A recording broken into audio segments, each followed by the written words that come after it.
Welcome to Woman Shaman Priestess info session. This is an opportunity to learn more about the 2-year signature training program of Mt Shasta Goddess Temple. In this program, we take our lives down to the roots. We evaluate the foundation. We confront any hidden beliefs or obstacles that no longer serve us. We grow beyond our comfort zones, and we embrace a life of sacred service. Each of the 2 years of the training has a theme, and the theme for year 1 is all about purification, learning the methods that will break down intractable thought patterns, energetic miasma, stuck spaces, obstacles, blockages, anything that we've placed on ourselves unwittingly that has us now held back from where we'd like to go or where we're meant to go. We realize what it is that is standing in our way at a fundamental level, sometimes in very practical ways and other times in ways that are more energetic. And then we apply the methods taught in the class to systemically work through all of those obstacles, blockages, or spaces that need to be purified, cleansed, refined, or made whole. And in the process of doing that, we also find a lot of what is useful. What are the strong bricks of our foundation? What are the cornerstones of our practice? And then we lay all of that out in front of us and we see what is it that we're going to be bringing forward in our lives. And how will those qualities, experiences, practices, diverse backgrounds come together in order to create the best possible path of sacred service that makes the most of your natural, your innate, and your learned gifts. So in year 1, our objectives are to cultivate a context for this transformation. We practice on ourselves. We develop our skills, we write prayers, we work with techniques for ceremony and purification. We become who we're meant to be, ceremonially speaking. And then through the art of ceremony, of purification, of rituals, and of study, we ripen any aspects of our lives that have stayed hardened or stuck or haven't yet fully unfurled.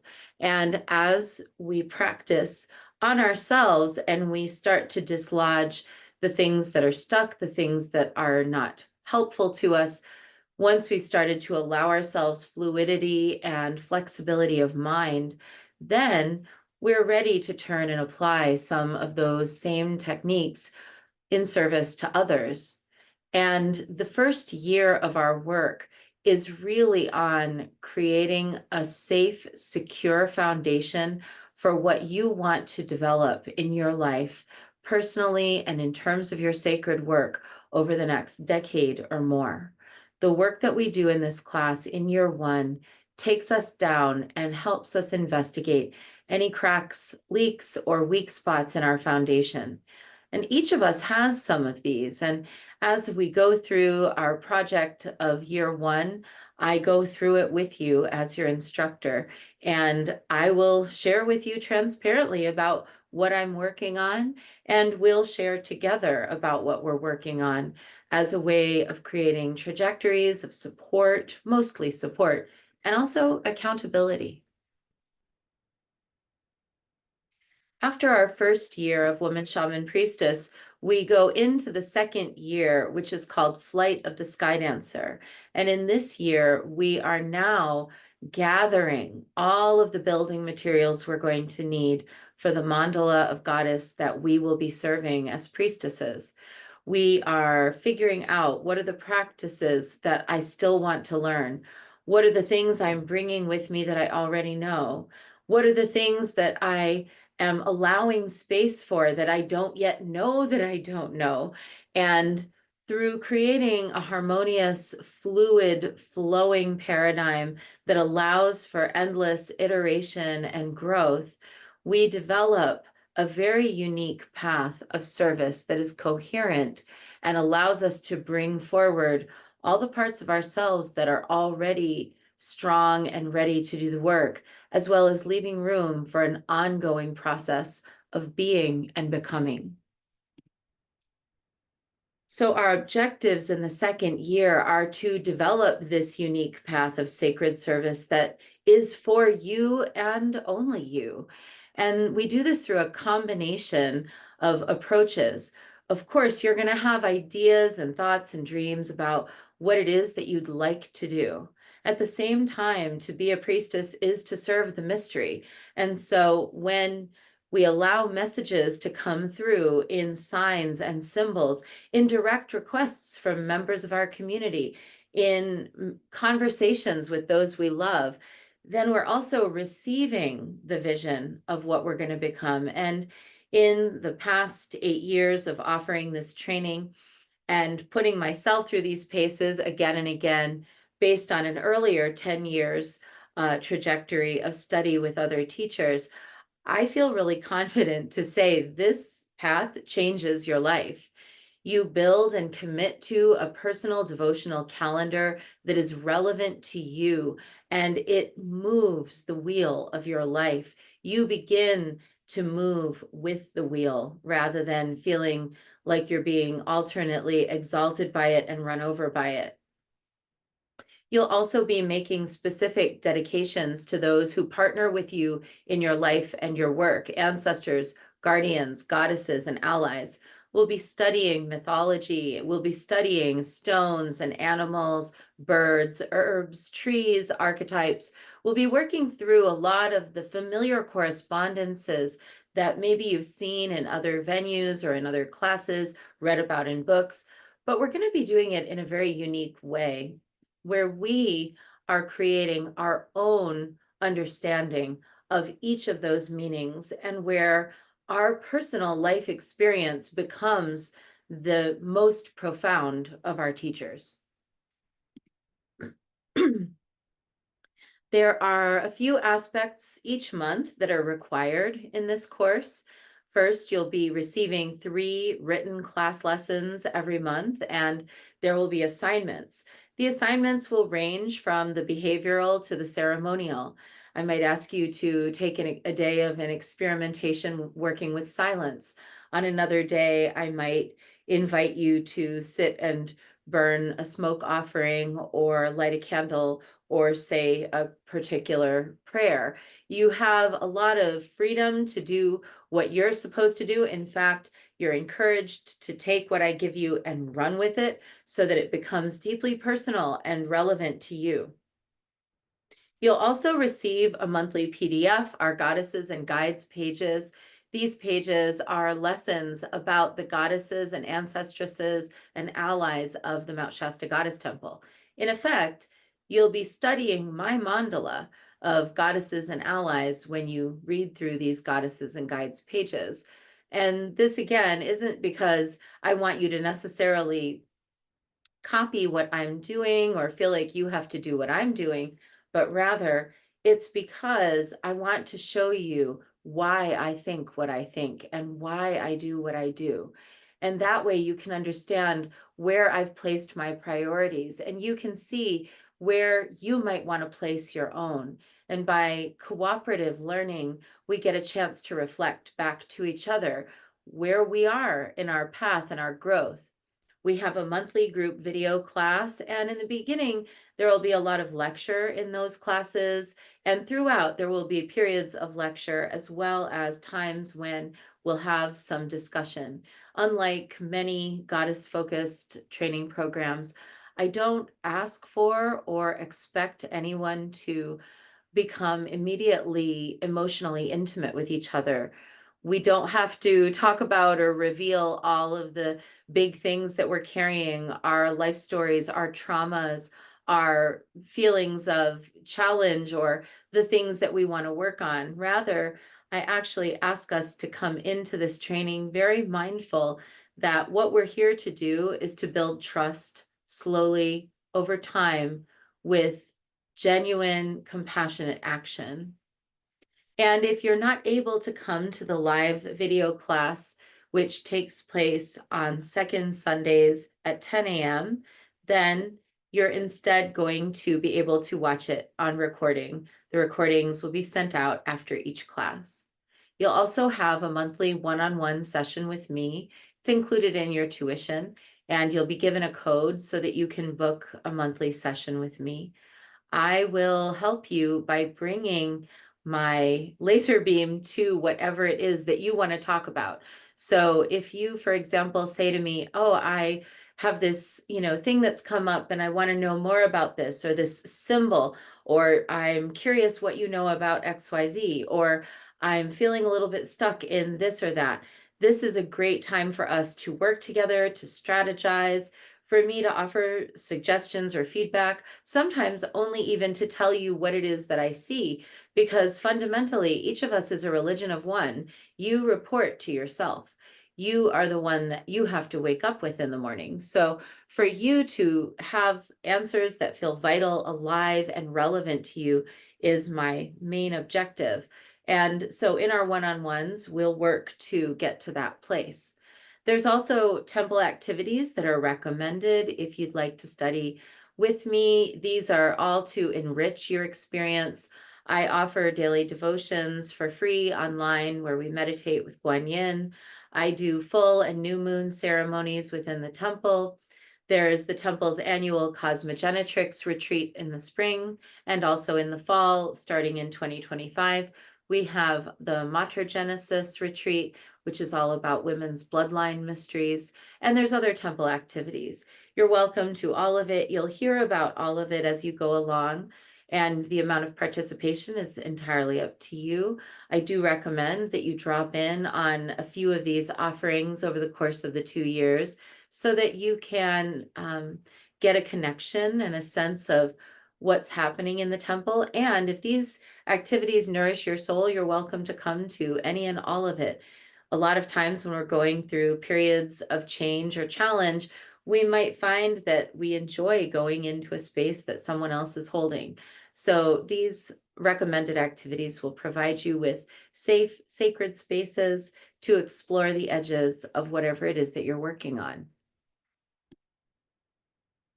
We are a devotional temple, a bhakti temple. That is to say, we embrace a path of devotion for the sake of devotion, not as currency, not as bribery. Our devotion is rooted in the idea, not even that anyone needs our devotion, but rather that it is our devotion that makes us better people. And so our devotional relationships work with gods of ancient myth and goddesses, with ancestresses that we know either from our bloodlines or ancestresses of affinity, and with numerous different guides. And as I mentioned, each month you'll receive a PDF of articles about the goddesses and guides, and that'll include day-by-day calendars. And you can use this for divination or for reflections. And these pages aren't so much as assignments as they are opportunities for exploration into what is the form of devotion that most resonates for you. And that'll be a question that we'll explore in a lot of different ways over our 2 years together. Each month, there is a tool associated with the theme of each class, and the tools are directly related to the work of the class. So in every month, you'll be consecrating, in some cases procuring, in some cases making tools that will be emblematic of the lesson learned and that will also be part of your toolkit as a priestess. The things that you'll use for ceremonies, for purifications, for rituals, for gatherings, for times when you just need personal purification, cleansing, empowerment, protection, or amplification. So you can use tools that you already have. In some of the cases, you'll already have things that will suit. And you may even have tools that you've consecrated for other practices that you'd like to add this practice to. That's fine. In other cases, you might want to procure something that's new or that's special. And in most cases, it's going to be you do your version of it. And in the few cases where there's a specific tool, I'll be giving detailed instructions about how to procure or where to procure that tool. So let's get into it. The monthly themes and tools for the first year. In January, our theme is Moon on Snow, and the lesson of the month is Be Quiet and Wise. We work to bring our energies inward and incubate them for the whole month as a way of building power at our core. There's a specific white shawl that is emblematic of our temple's meditation tradition. It's also a protective garment for your magic, and you'll be given a link where you can find one of these white shawls. In February, our theme is Moon on Ice, and our lesson is Let Your Drum Speak for You. You will need a frame drum with a beater for this class. There are other types of drums that are acceptable, but particularly the frame drum with beater is one of the oldest forms of percussive instruments used by magical women who are from numerous different cultures. And in that month, we'll be connecting with the drum and we'll begin the rhythmic training that we need and the strength training that we need to be able to lead true, deep, detailed shamanic journeys where we are communing with our lineage spirits. In March, the theme is Moon and the Wind Dancing, and our lesson is Your Body is the Mystery. We'll be each of us acquiring a long, heavy skirt that is made from natural fibers. We will not be using synthetic fibers for these, and this skirt needs to touch the floor. And apart from that, you have lots of freedom to choose.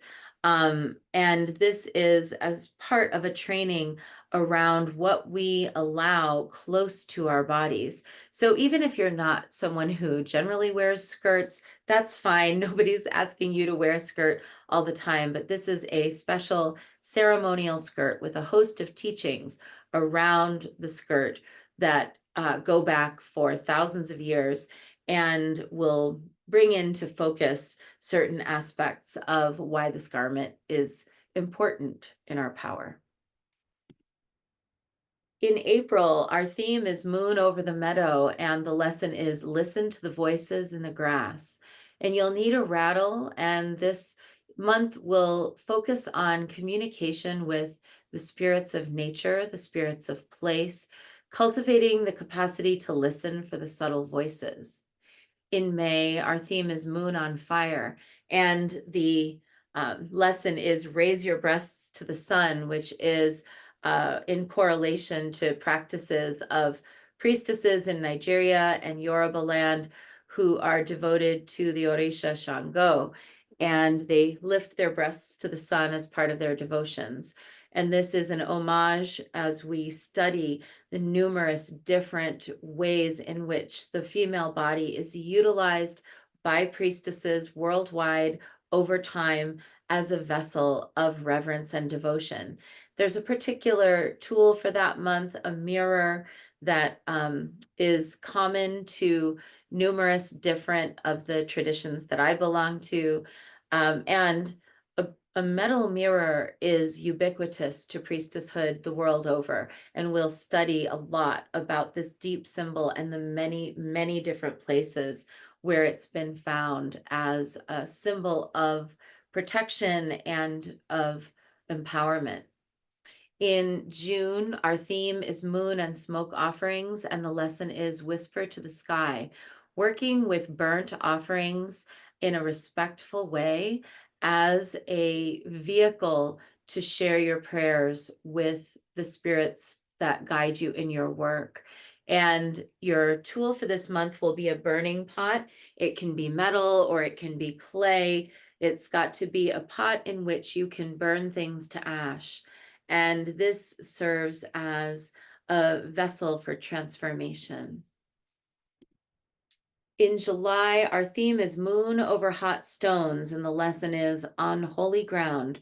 And we'll be working with a stone bundle with some very specific stones in it that represent different elements and aspects of life. And these stones are consecrated for divination.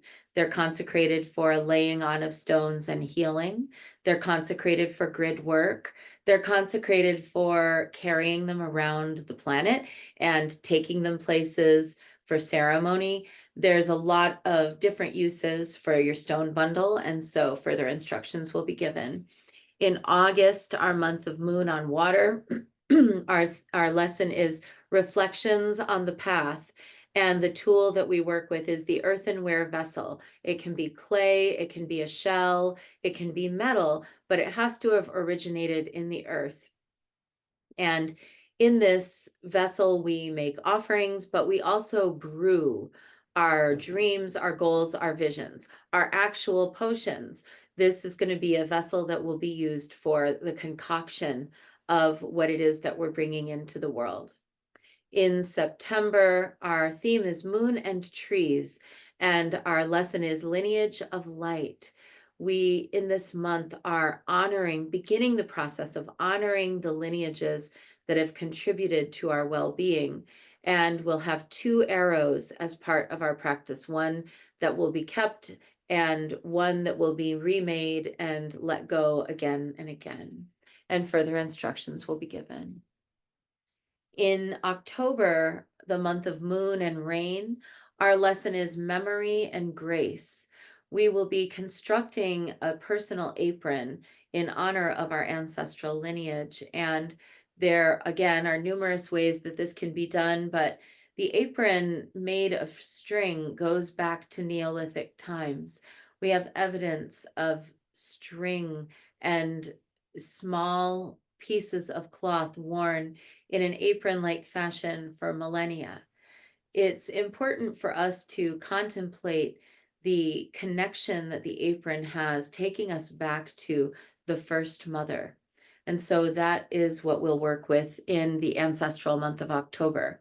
In November, our theme is Moon and Stars, and the lesson is You Carry Lightning Medicine. In this training, we have a number of different tools that we work with that are very specific to my research that I've done. And in some cases, people really also resonate with these. And in others, you may find that you have your own fixations. But one of my fixations is meteorites and the history of meteorites scientifically, the history of their use in sacred ceremony in cultures around the world. So you will have a meteorite that you charge with the intention of the lightning quick medicine of transformation that you carry in this world. What are the superpowers that you know will come when called? What are the manifestations that you know you're capable of at this point in your journey? In December, our theme is Moon over the Mountain, and the lesson is to know your place in all things. The tool is a crown. When I was crowned as a high priestess in 2007, I'll never forget my initiator saying, at first you wear the crown on your head and you want to make sure you always have it for your ceremonies. You want to make sure you always have it for the times when you need to do big work. But eventually the crown moves inside of you and then you're never taking it off. You're just always carrying it within. And the crown becomes a real symbol of humility and gentle conduct. And it is the truth that the crown that we adorn ourselves with protects our head. It is an insignia. It is a regalia of our commitment, a symbol of our vows, but also it is a reminder that we actually carry the true crown within.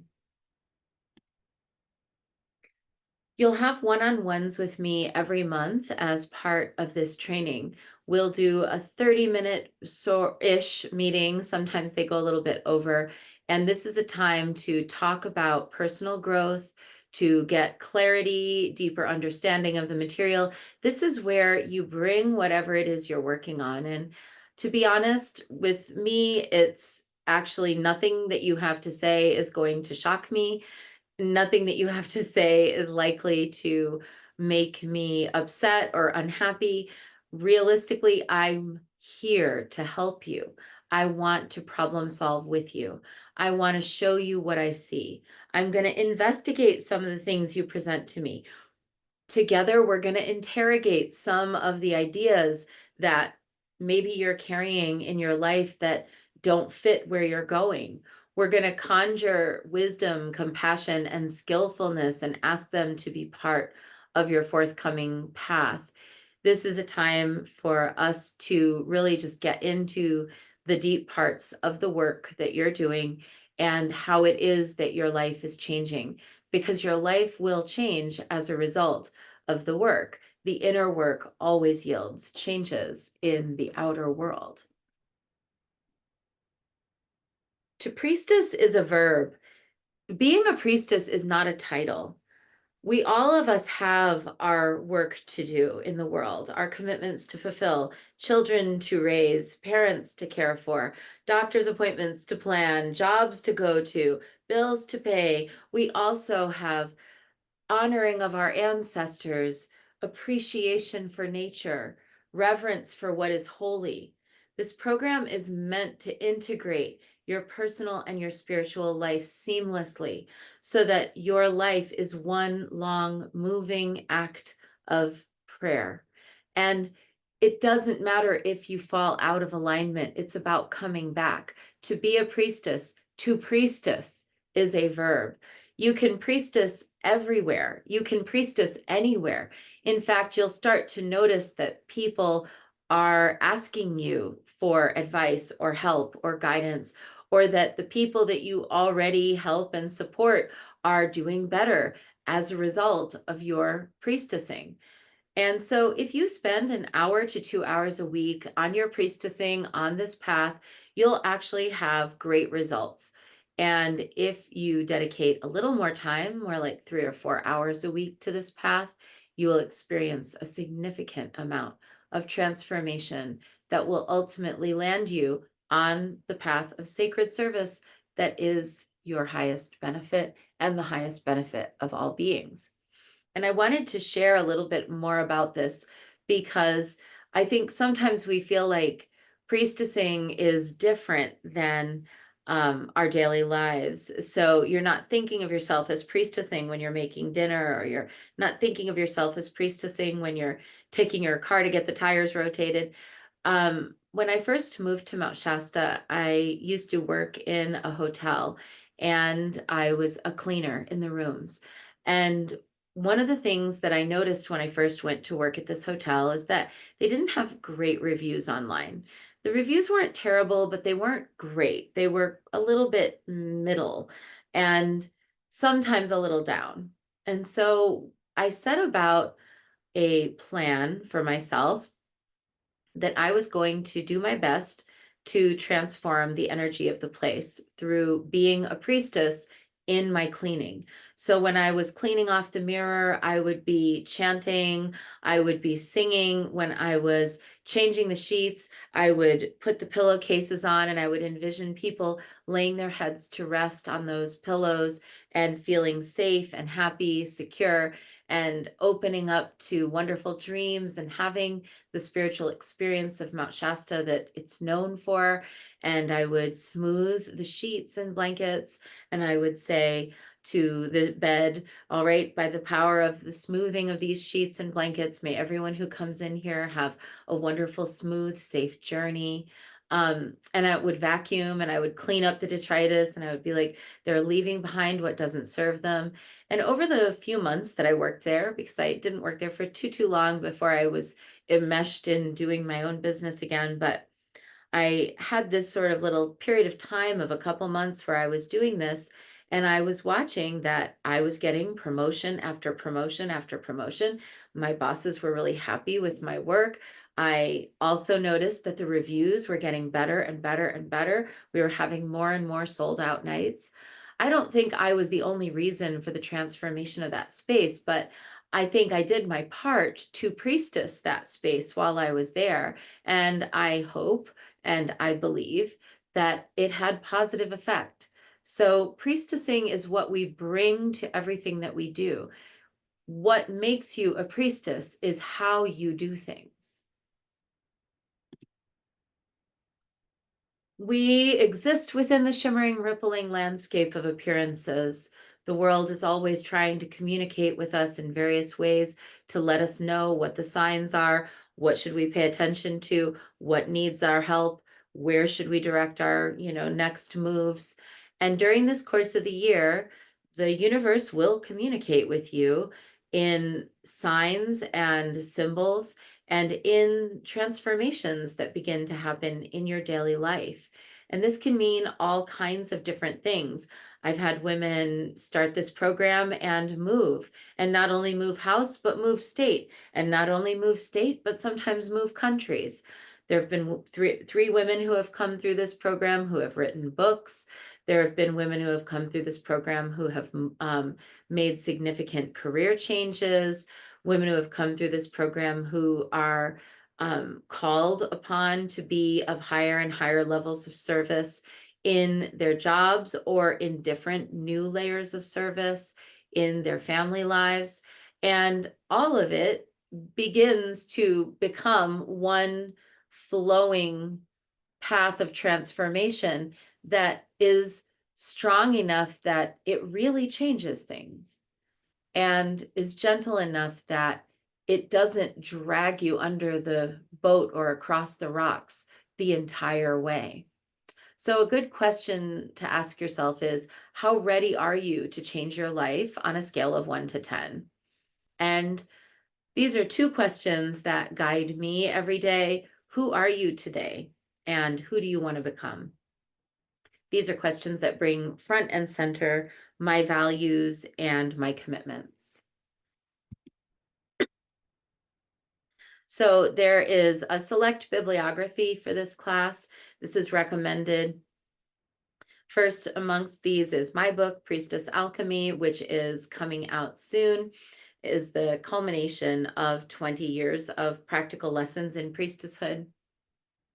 The book Sacred Instructions by Sherry Mitchell.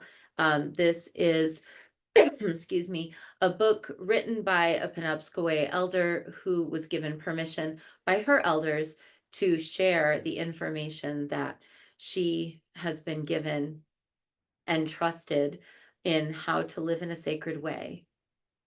Witches and Pagans by Max Dashu. And Max Dashu actually has a number of publications out there and videos and classes, and I recommend all of her work. I selected Witches and Pagans for this training as a recommended resource because it gives you a lot of information about the basis of modern day goddess worship and magical practice, but really anything that she writes would be fantastic.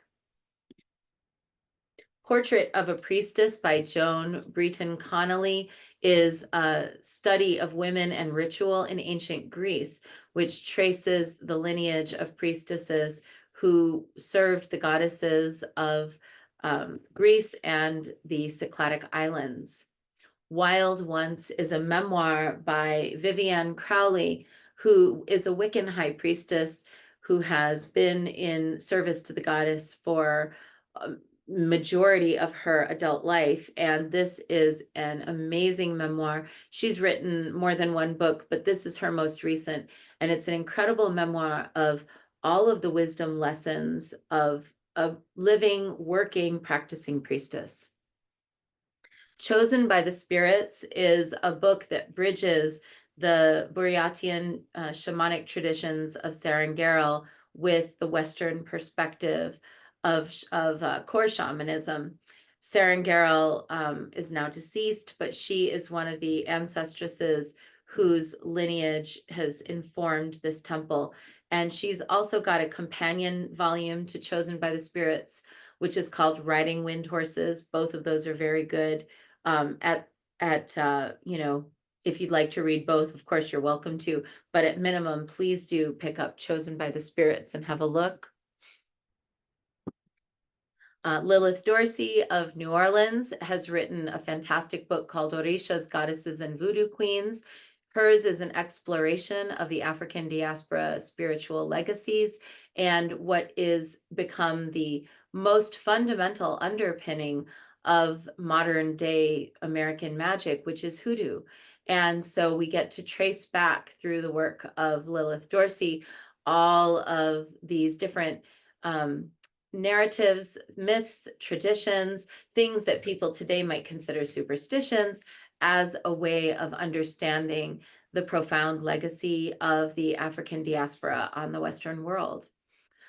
Cleansing Rites of Curanderismo is a book by Erica Buenaflor, and it offers purification rituals and rites in the Mexican tradition, and this is particularly an herbalist's tradition, so it helps us get in touch with the green world.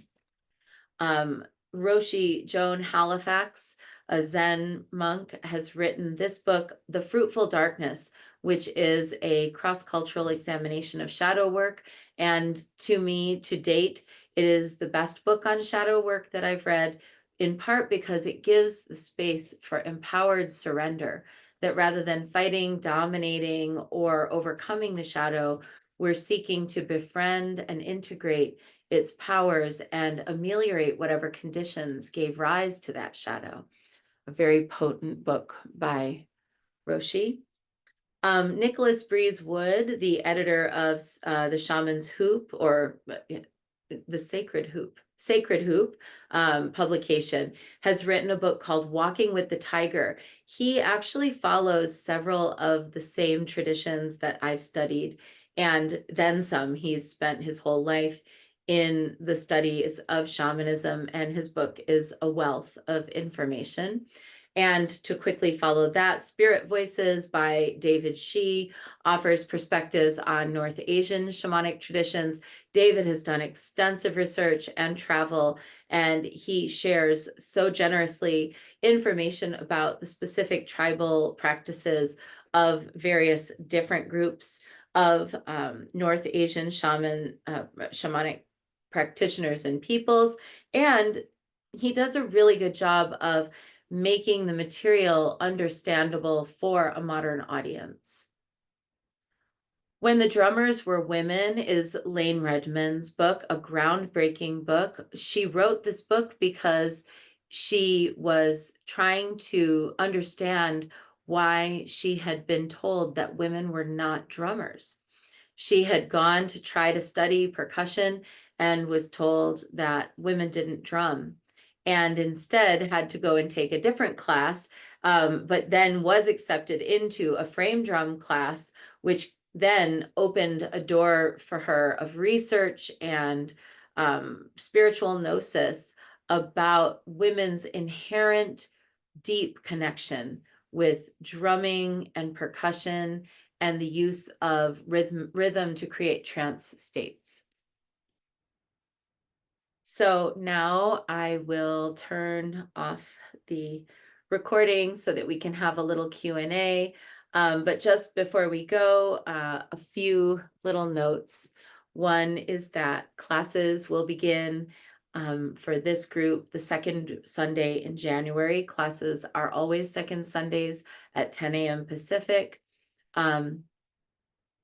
For those who have yet to apply, applications are open on a rolling basis from now until the end of the year, 2024, to begin in 2025.